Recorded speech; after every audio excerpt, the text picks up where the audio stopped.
수특 326을 깔끔하게 하고 종료를 해버릴까? 뭐라고? 수특 326에 뭐였나 보자. 우리 간섭에는 44쪽이고요.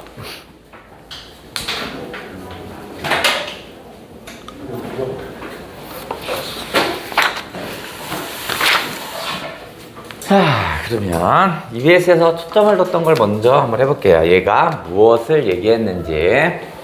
자, 먼저 EBS에서 326쪽에서 EBS에서 초점을 둔 사항은 어떤 건지 얘를 먼저 체크를 해볼게요. 왜 이런 문제들이 나왔는지. 자, 얘가 얘기하고 싶은 거는요, 1950년대 한국전쟁이 끝난 1950년대 사회상을 얘기하고 싶어 합니다. 우리 EBS의 수능 특강에선 1930년대 해서 우리가 금 따는 콩밭이라든가 이런 거 보면서 30년대는 어떻게 써요? 사람들이 어떻게 물질 만드는 중에 팽배했다고 그랬잖아. 그게 이제 30년대가 한번 언급됐고, 여기서는 50년대 사회상을 얘기하고 싶은가 봐요.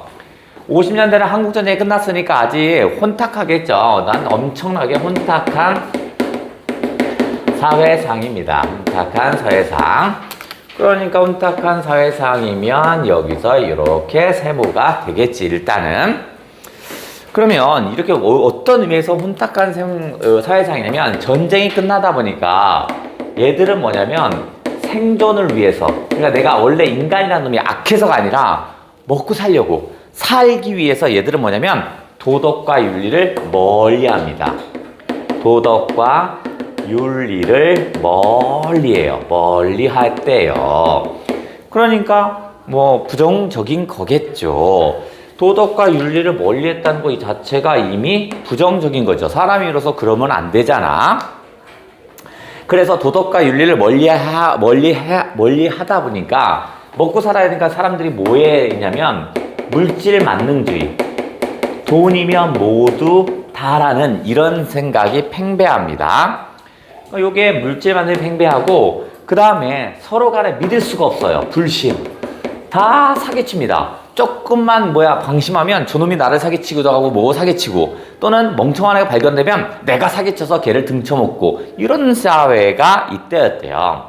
하지만 아무리 이래도 도덕적으로 살려는 사람은 일부라도 있겠죠. 그러니까 도덕과 정의를 외치는 애가 있긴 있어요. 도덕과 정의를 외치는 사람이 있긴 있어요. 그러면 물질 만능주의에 푹 빠져 있는 놈이라든가, 사람들을 하나도 믿지 못하는 불신의 마음을 항상 가지고 있는 놈이라든가, 이건 누가 봐도 부정이죠.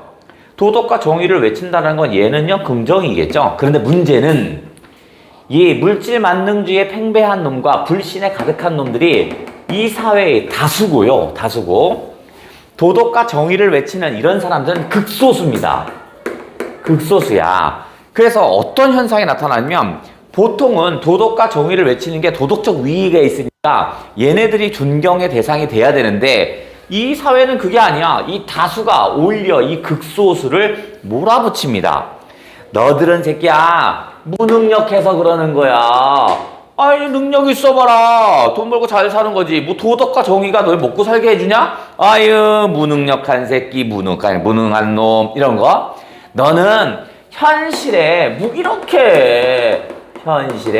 무기력한 놈, 무기력하다라고 오히려 비판합니다. 그러니까 오히려 사회적으로 존경받아야 할 사람이 다수에 의해서 어떻게 해서 오히려 피해를 보는, 또는 오히려 무시를 당하는 그런 내용을 담은 게 1950년대라고요. 승환서 갖고 왔네. 오늘 수트 가는데. 우리 은진혁군 참 대단해. 자, 그래서 그 두 작품이 실렸는데 바로 뭐였냐면 손창섭의 잉여인간이 하나 실렸고요. 그 다음에 박경리의 불신시대가 실렸군요. 자, 그러면 손창섭의 잉여인간을 하나 해야겠구나. 손창섭이라는 사람은요, 전쟁문학을 또는 전후소설을 주로 쓰는 소설가입니다. 얘는 전후소설을, 전쟁 후 소설, 이 전후소설을 주로 쓰는 사람이 손창섭이야. 그런데 손창섭은요, 다른 시인과 조금 다른 모습이 있어. 같은 전후소설을 쓰더라도 얘는 보통 사람들이 전후소설은 어떻게 하냐면 전쟁에 피해를 줬던 이놈들 다 때려 죽이자, 나쁜 놈 새끼 다 죽여버려, 뭐 이런 거라면 얘는 전쟁을 치렀을 때 어떻게 써요? 되게 고통스럽겠죠? 그죠? 사람을 죽이고 이런 거잖아. 그러니까 우울한 현실을 그대로 묘사합니다. 그대로 묘사하는 사람이 바로 손창섭입니다.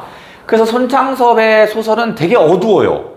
그럼 얘는 뭐냐면 전쟁이라고 하는 것이 우리 삶을 이렇게 어둡게 만든다는 얘기야. 그러니까 어떻게 하라고? 전쟁이 없어야지. 그런 걸 주로 쓰는 사람이 손창섭이고요. 잉여인간의 잉여라는 건 쓸모없는 인간이겠죠.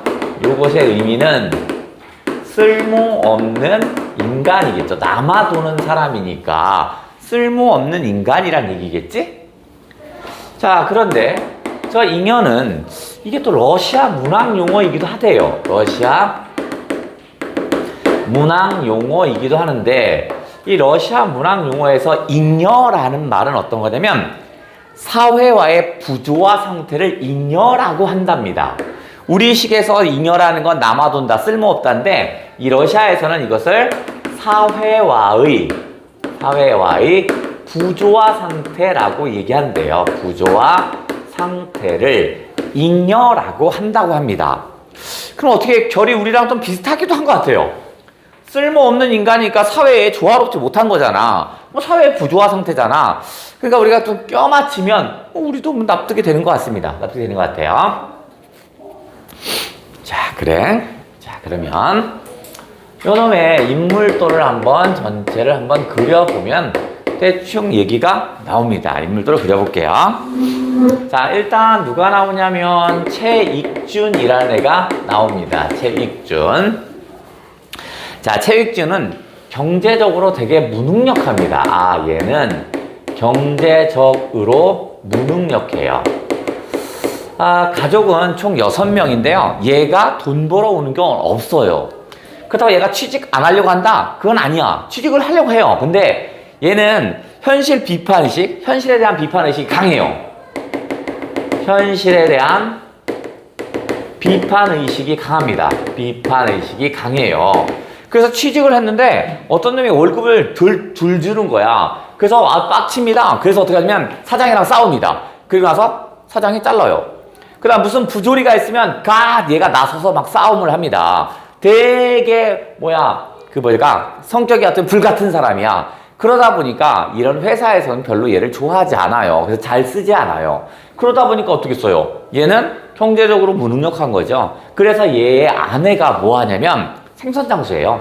생선장수에서 여섯 가족을 먹여 살립니다. 아주 신기한 거죠. 그죠? 그렇게 살아요. 근데 이 체육진이라는 건 자존심은 또 겁내게 써요. 그래서 친구한테 도와달란 말 이런 거 전혀 못하는 그런 애입니다. 자, 그 다음에 누가 있냐면 천봉우라고 있습니다. 천봉우. 얘네들은 모두 다 친구지간입니다. 천봉우도 역시 마찬가지로 경제적으로 무능력합니다. 경제적으로 얘도 무능력해요. 그러면 지금 제목에 잉여인간들이겠지. 느낌이 딱 잉여인간들이네. 얘는 결혼은 부자랑 결혼합니다. 그래서 이 천봉우의 아내 같은 경우는 부자야. 그래서 건물주입니다. 건물주. 이 건물주인데 거기에 친구인 서만기가 거기에 의사로 있어요. 여기에 서만기라는 애가 의사입니다. 얘가 치과 의사야. 치과 의사인데 얘는 5평짜리 조그만 치과 병원을 합니다. 그 병원이 누구 거냐면 천봉우의 부인 거야. 그래서 천봉우는 뭐 하냐면 한국 전쟁 당시에 포로로 잡혔던 경험이 있어요. 그래서 포로로 잡히다 보면 어떻게 해요? 적군이 항상 고문하고 이랬을 거 아니야? 말 한번 잘못하면 어떻게 써? 내가 죽거나 다른 사람 죽거나 막 이런 것을 경험을 해요. 그래서 얘는 입을 다물기 시작합니다. 그래서 사람과 소통하지 않아요. 근데 유일한 낯선 얘기는 뭐냐면 일단 현실에 관심이 없어요. 포로로 잡혔던 그런 경험 때문에 사회에 참여하지 않아요. 난 모르는 일이야. 난 몰라요. 이렇게 살아가요. 유일한 낙이라고 하는 건 뭐냐면, 이 서만기에 병원에 와서 홍인숙이라는 간호사가 예뻐요. 천봉호는 맨날 걔만 보고 놉니다. 그 홍인숙이 지나가면 눈을 계속 따라가요. 그러니까 카운터 같은 데 이렇게 앉아있어서 계속 홍인숙만 계속 쳐다봐요. 이게 유일한 낙입니다. 근데 간호사 홍인숙을 짝사랑합니다. 그런데 홍인숙은 누굴 좋아할 것 같아요? 서만기를 좋아합니다. 그죠? 의사 얘를 좋아해요. 천봉호는 멍청한 거죠. 자, 그러면 지금 현재 체육준이라든가 얘는 일단 경제적으로 무능력하니까 딱 봤을 때 얘들은 뭐야? 아하, 이거 잉여인간이겠구나 느낌이 빡 오네요. 서로 간 친구지간인데 요 놈은 잉여인간이야. 러시아 문학 용어로 얘기해도 사회적으로 부조화 상태입니다. 너무 다혈질이야. 다혈질이다 보니까 그 다음에 얘는 배움이 없어요. 다혈질인 상태에서 배움이 짧아요. 중학교밖에 안 나와요. 그러니까 뭐 어디 회사 같은 데 취직하기가 어렵습니다. 그러니까 회사와 사회와의 조화가 되지 않죠. 천봉호는요, 현실에 관심이 없어요. 사회라는 거 전혀 관심이 없거든요. 그 사회와 조화롭지 못하군요. 자, 그러면 서만기는 어떠냐? 치과 의사고요. 어려움 속에서도 신념을 가지고 있는 사람입니다. 그 다음에 서만기는 가족의 몇 명을 부양해야 하냐면 총 10명. 동생들하고 그 다음에 서만기의 큰아들 뭐 이렇게 따져서 총 10명을 부양합니다. 그러니까 치과 의사니까 나름대로 수입은 있잖아. 근데 형편없이 부족해요. 왜냐면 자기 10명 부양가족 10명을 먹여 살려야 하기도 하고요. 다른 사람을 도와주기도 하고 이러다 보니까 얘도 그렇게 흡족한 상태는 아니야. 빠듯빠듯이 살아가는 사람입니다. 그러면 서만기 같은 경우에는 어떻게 해서 다른 사람을 도와준다고요? 어려움 속에서 신념을 갖는다고요? 그럼 아까 얘들과는 달리 어떻게 했어요? 경제활동을 하니까 얘는 극복 가능성이 있군요. 그죠? 그러니까 잉여인간과는 조금 좀 떨어진 것 같아요. 서만기는 늘 체익준에 대해서 어떤 연민과 배려를 해줍니다. 당연히 천봉우에 대해서도 어떻게 했어요? 얘에 대해서 연민과 배려를 한다라는 얘기가 전체 이런 얘기입니다. 체익준은 직장을 구하지 못하는데 항상 집을 나갔다가 들어왔다 이걸 반복해요. 어느 날 서만기의 병원에 체익준의 갑성입니다. 아들이 옵니다. 근데 신발이 한쪽이 없어요. 그리고 눈에는 이미 눈물이 이렇게 가득 차서 흘렀던 자국이 나요. 그러나서 두리번두리번해요. 그래서 서만기가 부르자마자 너는 어떤 일로 여기 왔냐? 라고 물어봐요. 그랬더니 아버지 여기 없어요? 안 계셔요? 막 얘기해요. 딱 표정을 봤더니 표정과 옷차림을 봤더니 신발도 없고 하니까 무슨 일 있구나 라고 생각돼요. 그래 무슨 일이니? 물어봤더니 엄마가 돌아가셨대요. 그러니까 이제 아빠를 찾는 건 뭐냐면 상주를 찾으러 온 거야. 근데 상주를 관심이 모르는 거야. 너 아버지 어디 가셨는데 일주일째 들어오지 않아요? 라고 합니다. 그래서 서만기가 그날 치료해서 돈이 벌어 쓴 게 있을 거잖아. 그 돈을 다 챙겨서 어디로 가냐면 체익준 집에 가요. 그래서 체익준 집에 가서 뭘 해주냐면 상주 역할을 대신해 줍니다.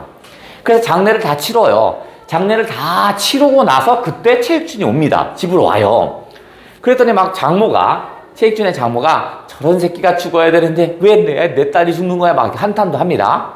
그러면서 이 갑성이 체익준의 아들이 아빠한테 막 달려가요. 아빠, 나 엄청 큰 차 타고 엄청 큰 꽃도 구경했다. 막 얘기합니다. 엄청 큰 차는 뭐야?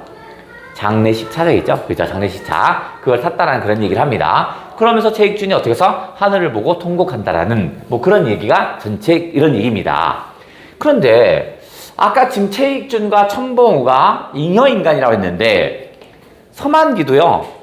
돈을 벌면 자기의 삶을 자기를 위해서 쓴다면 사회와 나름대로 적응하면서 살 텐데 얘는 돈 버는 족족 어떻게 해서 다른 사람을 도와주고 막 이럽니다. 그러면 넓은 의미에서 보면 이 세 명 모두 다 사회의 조화로운 상태는 아닌 겁니다. 그죠? 그래서 이 넓은 의미를 보면 얘 셋 모두 다 사회와의 부조화 상태니까 모두 잉여인간이 될 수 있습니다. 넓은 의미로 본다면요.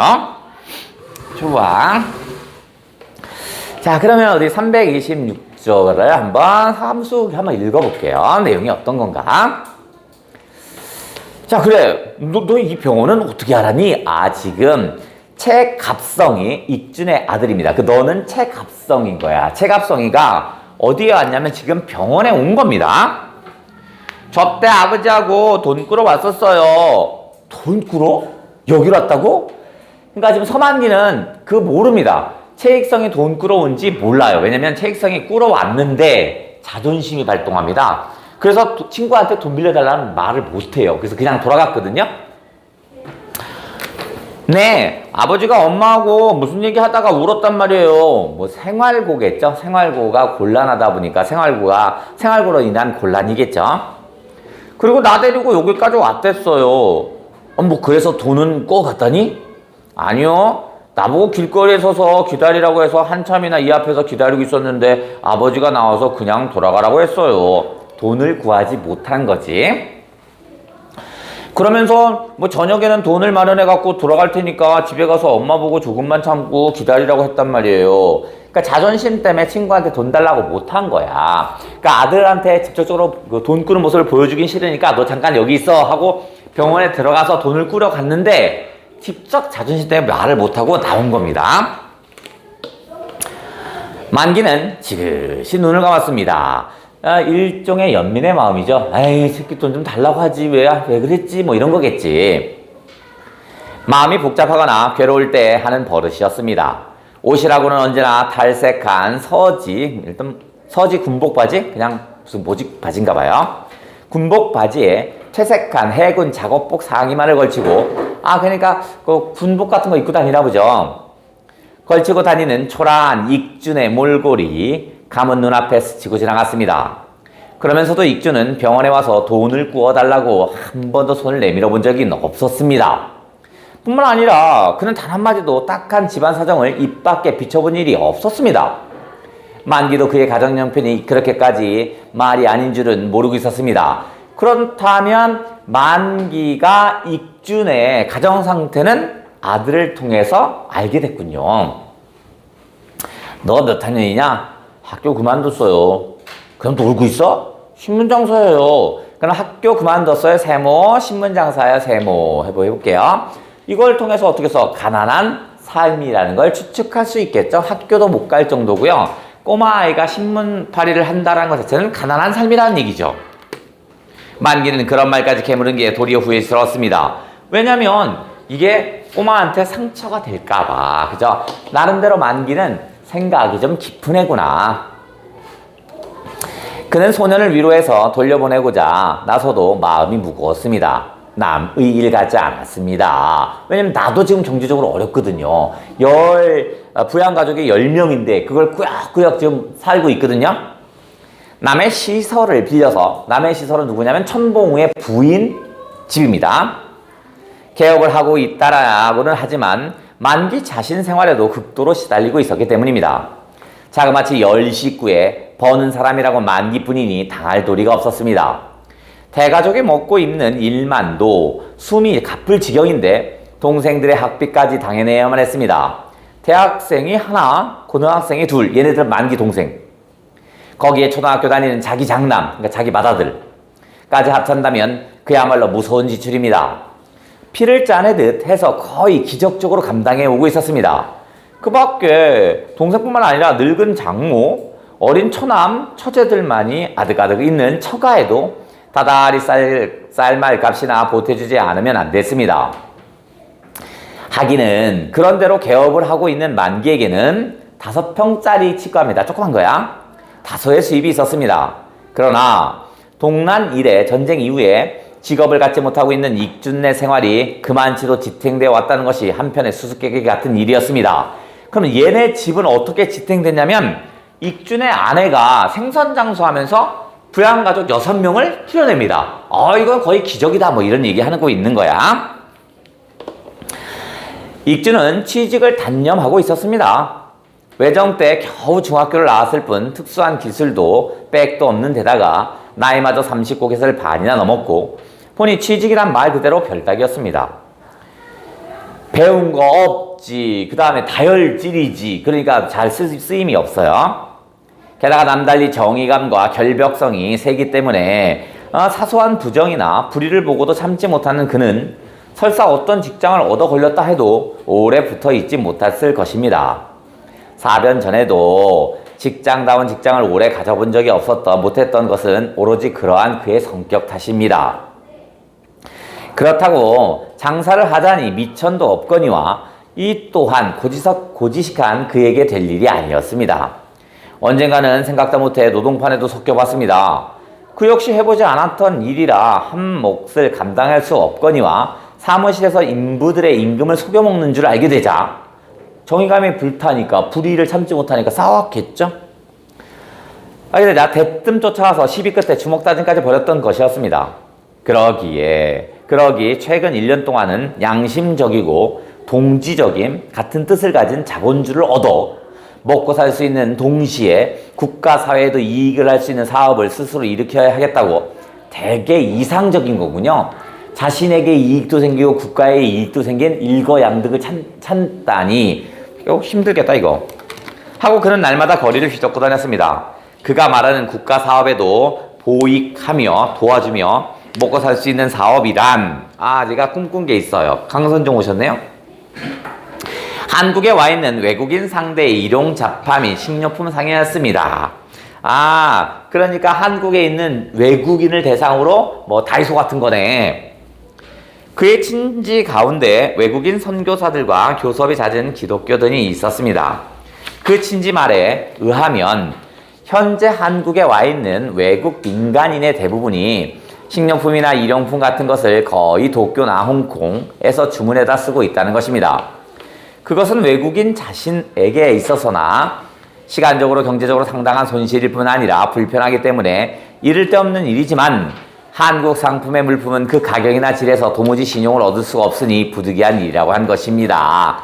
그러니까 외국인들은 한국 상품이 별로 질이 안 좋으니까 어떻게 써? 못 쓰는 거야. 그렇다고 해서 외국에서 가져오자니 번거롭고 이런 상태니까 이걸로 장사해 먹기 좋겠다라고 생각했나 보죠. 그렇기 때문에 외국인을 상대로 식료품과 일용품을 공급해 줄 만한 양심적인 한국 상점의 출현이 그 누구보다도 외국인 자신들이 절실히 요망되고 있다는 것입니다. 친구에게서 그 말을 들은 익주는 단박에 얼굴이 뻘개가지고 병원 후 달려와서 이게 얼마나 수치스럽고 손실을 자초한 일이라고 단식했던 것입니다. 됐네요.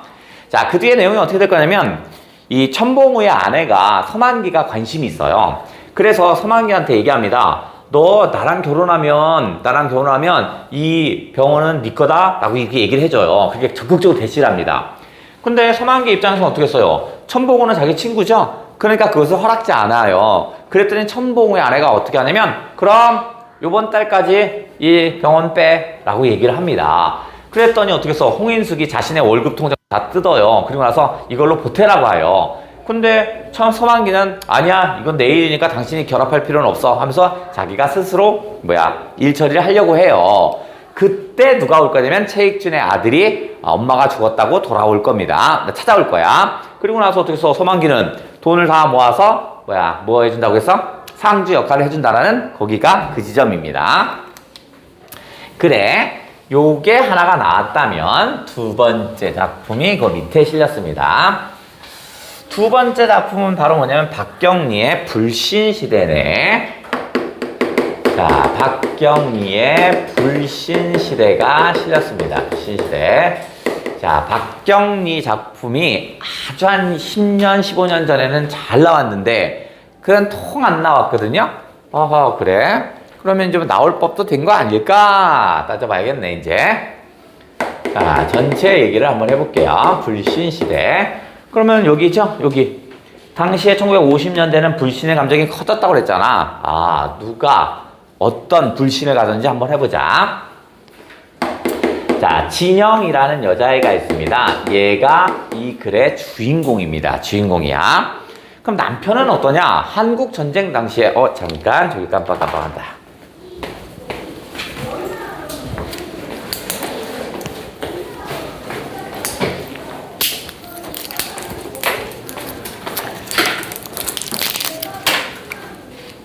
네.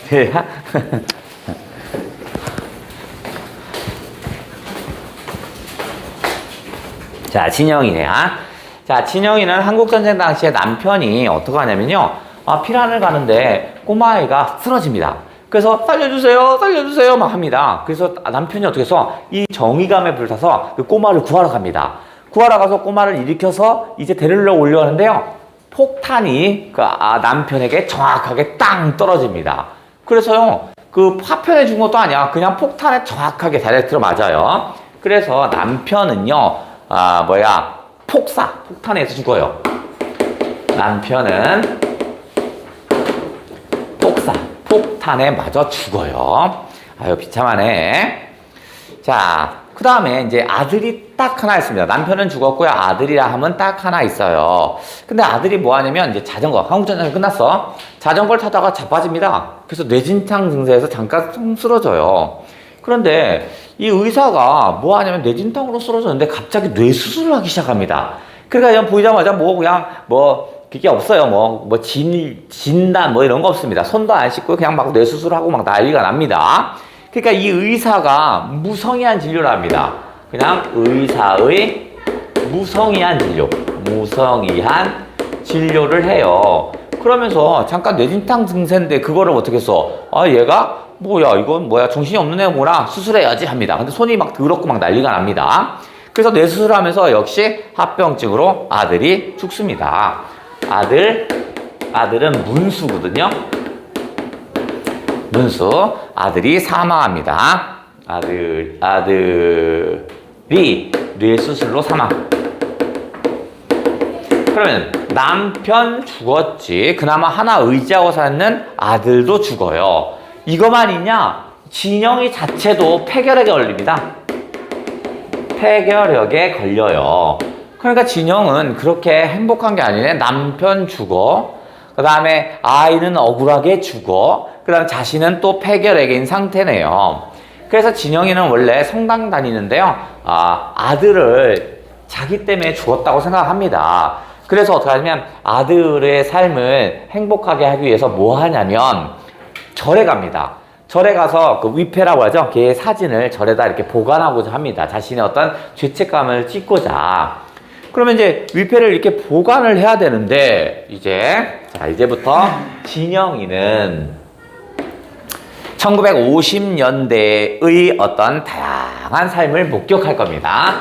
1950년대의 다양한 삶을 목격할 거야.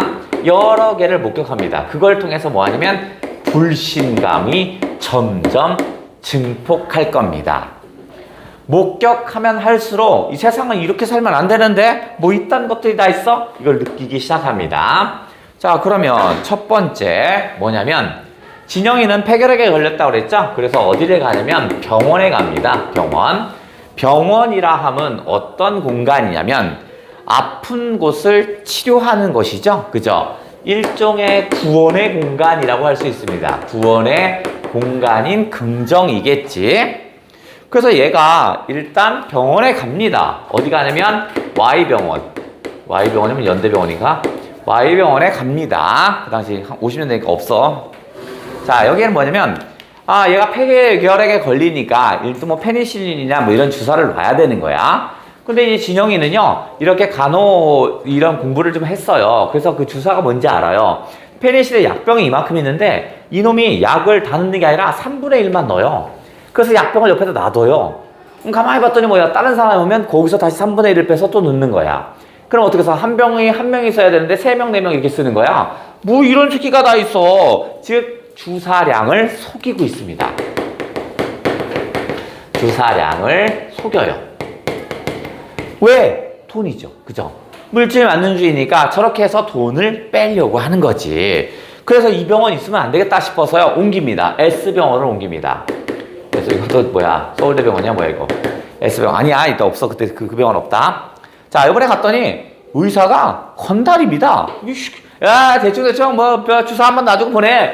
이 건달이 의사 행세래요. 건달이 의사 행세를 합니다. 비의료인이 의료 행위를 하고 있네? 여기도 있을 법한 곳이 아니네. 그죠? 이건 안 되겠다. 옮깁니다. H병원으로 옮깁니다. H병원을 옮겨요. H병원을 옮겼더니 1950년대니까 약이 우리나라 국산 약이 뭐 제대로 있을 리가 없겠지. 그죠? 그러니까 외국에 아주 값비싼 약병을 사와요. 그래서 거기다 어떻게 해서 가짜 약을 넣는 거야. 그래서 결국 뭐 하냐면 빈 약병을 판매하는 셈이 된 거야. 왜? 다 뭐야? 돈 때문에, 돈 때문에. 여기는 뭐야? 빈 약병을 판매하는 셈이 돼버리는 거네. 온통 다 미쳤구나. 구원의 공간이어야 할 이 병원이 어떻게 써요? 육체의 병을 고치는 공간이 아니야, 이제는. 육체의 병을 고치는 공간? 이렇게 이곳이 아닌 겁니다. 무슨 육체의 병을 고쳐요? 돈 버는 곳이야. 그냥 이곳은 돈을 벌기 위한 공간이군요. 돈을 벌기 위한 공간일 뿐이야. 그러니 내가 불신하는 게 생겼어요. 어디? 병원을 불신하기 시작합니다. 야, 이거 미쳤어. 병원이라는 게 이거 완전 돌았는데 라고 해요. 자, 그러면 사람의 몸이 아플 때 병을 고치는 구원의 공간이 병원이라면 또 다른 구원의 공간이 있어요. 어디냐면 종교시설들. 종교시설.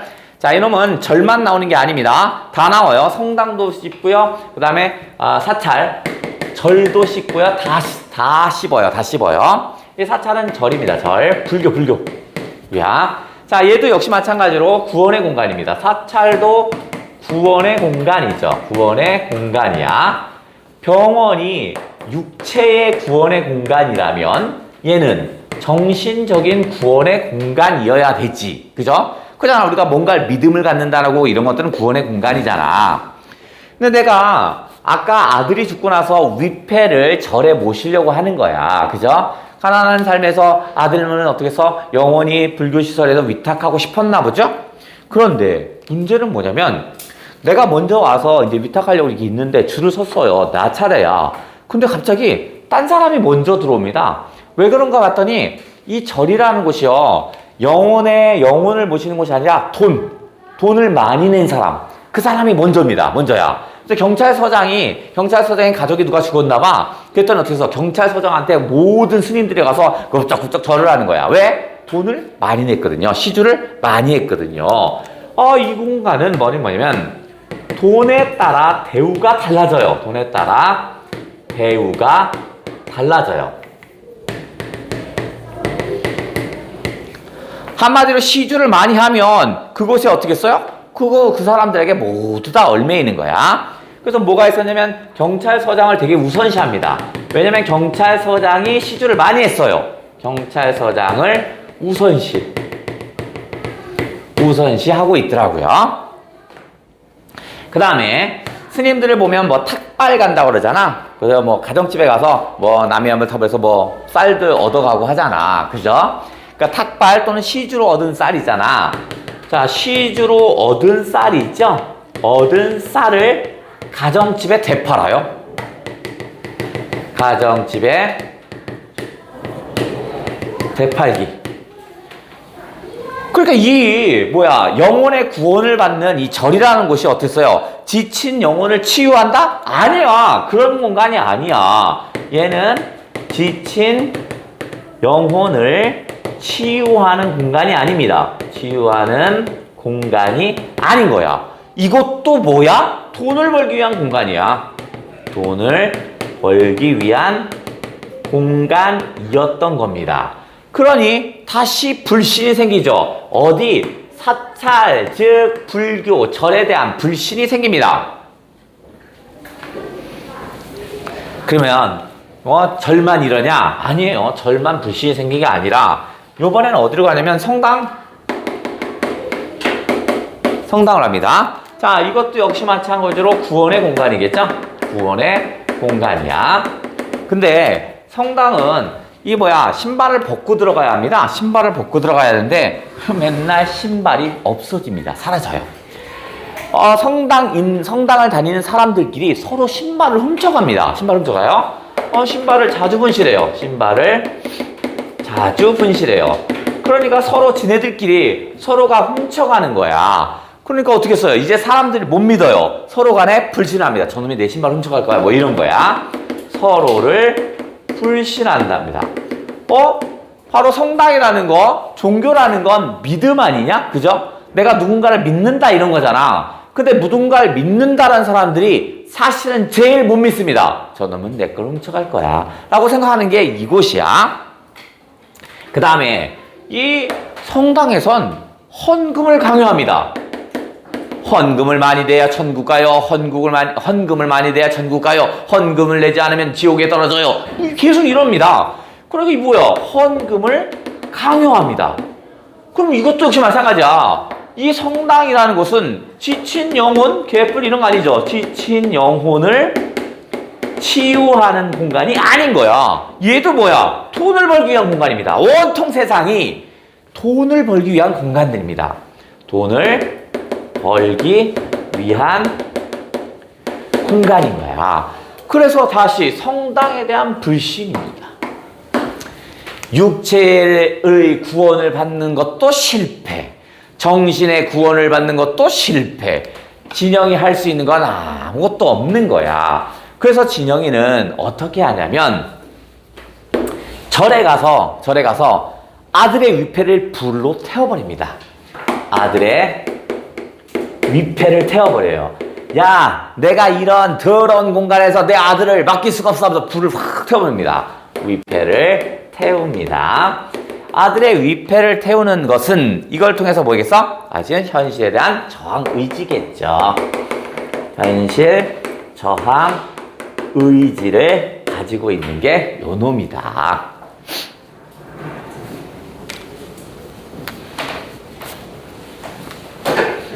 박경희의 불신 시대고요. 1950년대에 이런 아주 혼탁한 세상을 그대로 드러냈던 그런 모습이었습니다.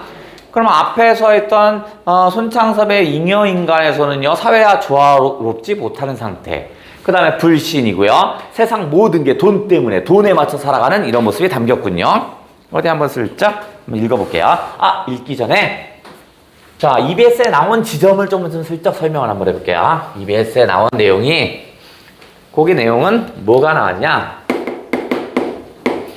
EBS 지점은 어떤 내용이 있는지 한번 정리를 한번 해볼게.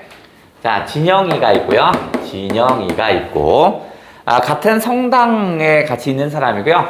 가롤동 아주머니가 있어요. 가롤동 아주머니가 있는데 이 아주머니는 갯돈 아시죠? 한 달에 한 번씩 얼마 들으면 돈을 걷어요. 그러고 나서 어떻게 써? 목돈을 그 사람에게 먼저 주고 이렇게 돌려주는 거잖아. 근데 이 가롤동 아주머니가 갯돈을 받아서 그 돈으로 딴 사람에게 투자를 합니다.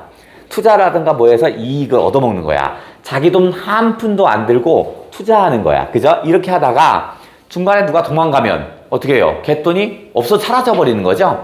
그래서 진영이는 이 가롤동 아주머니한테 속아서 돈 떼어먹힐 뻔했어요. 그런 사이입니다. 근데 어느 날 가롤동 아주머니가 찾아옵니다. 왜냐면 그거보다 더 큰 돈을 떼일 것 같은 거야. 그래서 그거를 상담하러 와요. 그래서 진영이는 아니 남의 돈을 가지고 자기 이익을 챙겼다고요? 뭐 이런 사람이 다 있어. 아주 반감을 갖습니다. 아니 남의 돈 갖고 왜 지 돈처럼 쓰냔 말이야. 그것도 어떻게 써요? 사람 몰래. 그런데 가만히 보니까 반감의 마음을 갖지만 곧 연민의 마음을 갖습니다. 아무것도 모르는 사람입니다. 아무것도 그냥 순박해 보여요. 자, 그래서 이 가롤동 아주머니는 얘에게 부탁을 하는 겁니다. 어떻게 쓰면 좋겠는가? 자문을 구하는 거야. 그러니까 자문을 구하면서 의지하고자 합니다. 진영이는 싫어 죽겠지만 또 순박한 모습을 보니까 나름대로 또 연민의 마음을 가져요. 그러면 지금 돈이 얼마가 사라졌냐면 사람들애들 50만 환이 없어집니다. 엄청 큰 돈인가 봐요. 자, 그러면 누구냐? 전무라는 애가 있는데 이게 상배 아버지입니다. 상배 아버지인데 얘가 가롤동 아주머니가 전무였던 상배 아버지에게 50만 환을 빌려줘요. 빌려줍니다. 빌려줘요. 근데 사실은 그건 자기 돈 아니야. 갯돈으로 모았던 돈입니다. 그러면 이 상배 아버지는 어떤 사람이냐? 의도적으로 접근합니다. 예를 들어서 뭐냐면 얘가 뭐에 하면 종교에 의지합니다. 얘는 종교에 의지하는 사람이거든요. 그러니까 어떻게 써? 이 상배 아버지가 상배를 보냅니다. 상배는 대학생인데요. 이 집에 하숙하기 시켜요. 하숙하고 나서 뭐냐면 얘가 종교를 되게 의지하니까 성당 다니거든요. 그래서 성당에 갑니다. 그래서 가을동 아주머니가 무교였던 애를 성당 다니게 하니까 나한테 뭐 신난 거지. 그리고 또 뭐냐면 같이도 막 성당 다니고. 그래서 어떻게 해서 상배 아버지도 성당 다니게 합니다. 그러니까 서로가 성당 친구들이잖아. 성당 친구니까 믿음으로 하나가 된 거잖아. 그러니까 돈 빌려달라니까 그래? 같은 성당 사람이잖아. 빌려준 겁니다. 그죠? 빌려줘요. 근데 전무였던 이 상배 아버지는 의도적으로 접근해서 돈 떼먹을 생각이야. 그런데 문제는 돈을 빌려간 뒤 일주일 뒤에 교통사고로 사망합니다. 교통사고로 사망해요. 그럼 돈을 받을 수 있는 길이 없잖아. 그죠? 돈을 빌려간 사람이 죽어버렸으니까. 그래서 일종의 브로커 같은 애인데 김씨가 이런 돈, 떼인 돈을 잘 찾는다니 맡깁니다. 원금 회수를 부탁합니다. 원금 회수를 부탁합니다. 제가 50만 원 정도 떼었는데 저 원금이라도 어떻게 가져올 수 있게 할 수 없을까요? 라고 해요. 그랬더니 이 집에 의해서 뭐 하냐면 수소문을 잘 해서 어음을 확보합니다. 어음을 확보해요. 어음이라는 건 일종의 약속이죠. 언제부터 언제까지 얼마를 주겠다 그것을 확보를 해요. 그럼 어떻게 해야 돼? 어음은요. 이렇게 어음이 이렇게 쓰면 이게 어음 종이야. 몇 월 며칠까지 누굴 주겠습니다 하면 이 어음이면 이걸 가지고 있는 사람이 임자한 거야. 그죠? 그러니까 이 가지고 있는 사람이 달라면 주는 거지. 이 가rol동 아주머니는 주장할 수가 없어요. 근데 달라고 하는데 이 김씨가 안 줘요. 어음을 돌려주지 않는 상태야. 그러니까 가rol동 아주머니가 김씨한테 빨리 줘! 신경질 내면 김씨가 빡쳐갖고 의상하면 그냥 도망갈까봐 이렇게도 못하고 달라고도 못하고 뭐도 못하고 하는 이런 상황이야. 그걸 진영에게 부탁하러 옵니다. 그때 진영이가 뭐라면 얘기해야죠. 달라고 해야죠 라고 합니다. 그런데 김씨가 너무 마음 상해서 싫어해서 도망가면 어떡하죠? 그럴 생각이었으면 원래 도망갈 놈이다.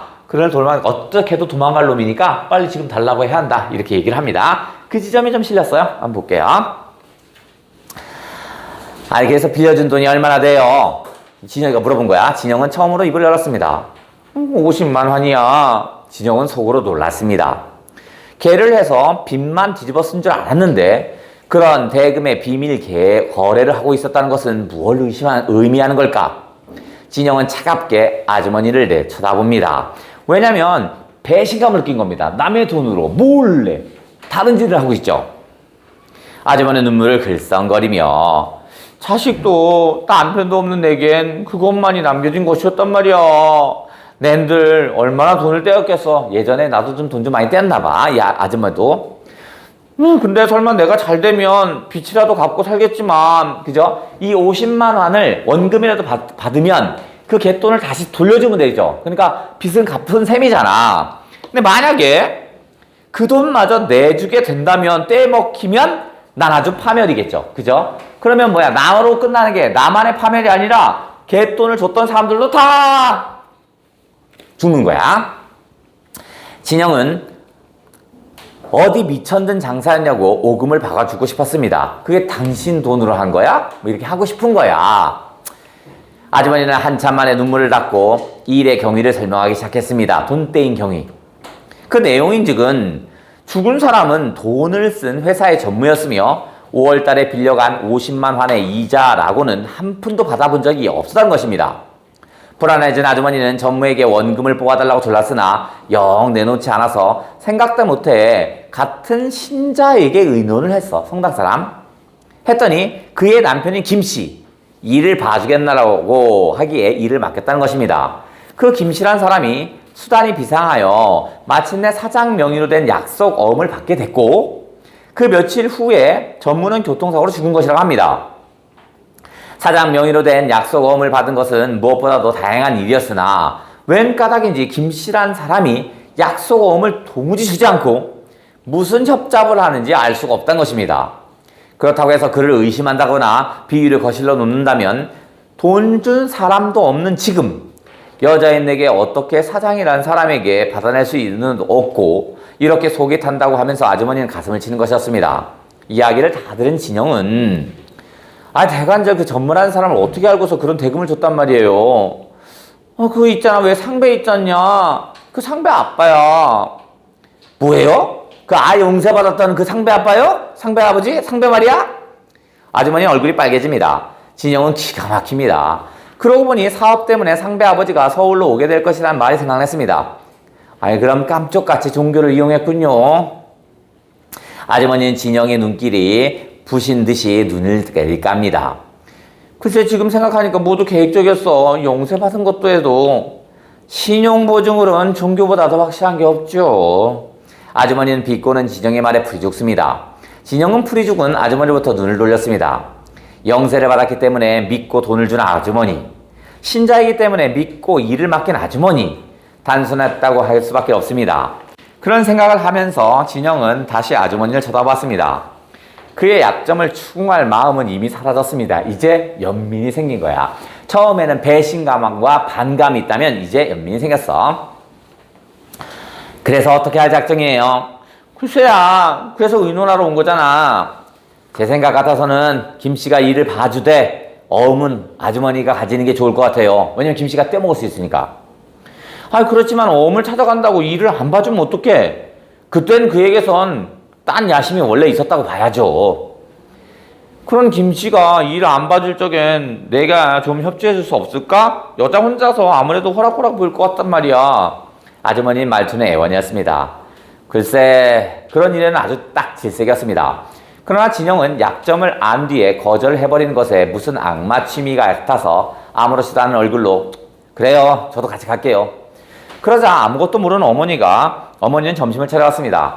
점심을 먹으면서 아주머니는 한결 마음이 후련해졌는지 여러 가지 또 잡담을 한답니다. 좀 생각 없다 얘. 글쎄 돈이 있어도 문제야. 이젠 영 겁이 나서 남 줄 생각이 없어. 진영은 무표정하게 밥을 삼키고 아무 말씀 마시고 돈 찰 거든 장사나 하세요. 체면이고 뭐고 저도 자본이나 장만해서 장사할래요. 너야 뭐 취직하면 되잖아. 왜냐면 진영은 고학력자입니다. 취직이 뭐 그리 쉬운가요? 하당 안 되면 뭐 거리서 빵이라도 구워 팔아야죠. 너야 공부 많이 했으니까 하려면 취직 못할 거 없잖아. 난 정작 장사라도 해야겠어. 그러나 돈 벌기론 개가 또 제일이야. 힘 안 들고. 아주머니는 숟갈 놓고 성냥 가지로 이빨을 쑤시면서 말했습니다.